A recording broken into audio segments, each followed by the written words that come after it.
11, cette ultime plaidoirie de Camille Desmoulins, 30 000 preneurs. 30 000, il y a preneurs à la table, 30 000. 30 000, j'ai 30 000, 31 000, 32 000. À budget, 41 000. Livres, photos, manuscrits, ces fragments d'histoire ont traversé les siècles. Les voilà qui s'écoulent à un rythme effréné. Plus de 80 pièces vendues par heure, soit une enchère bouclée toutes les 45 secondes à Drouot. L'ensemble des estimations se situe entre 1,8 million et 2 millions d'euros. Un livre, quel peut être selon vous l'enchère record pour un titre phare de cette collection personnelle? Je n'ai pas la moindre idée honnêtement, ça peut être autour de 80-100 000 euros, j'imagine, peut-être un peu plus, c'est très difficile de dire, donc ça dépend vraiment de l'ambiance de la salle, c'est la magie des enchères aussi qui fait que les prix peuvent changer de façon considérable. C'est vrai qu'on est très loin d'un prix d'un Basquiat, d'un Warhol, de ce genre d'artistes contemporains qui sont beaucoup plus recherchés de par le monde par une nouvelle fortune.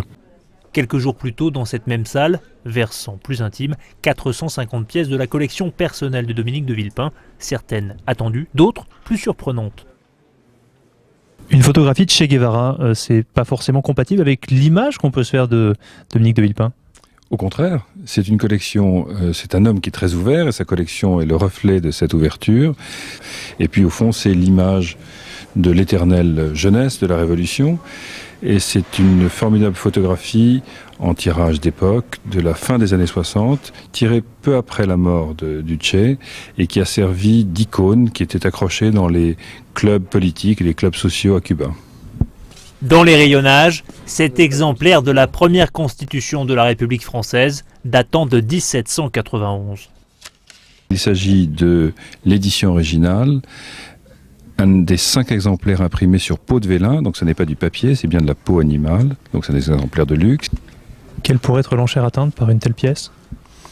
C'est estimé 30 à 40 000 euros, je pense que ça fera plus. En 2008, Dominique de Villepin avait cédé une partie de ses documents relatifs à Napoléon Ier. Les enchères avaient alors atteint 925 000 euros, plus du double des estimations. Loin toutefois du record mondial pour un livre vendu aux enchères, un livre de psaumes imprimé en 1640 dans le Massachusetts, acquis en novembre pour 14 millions de dollars par un milliardaire américain.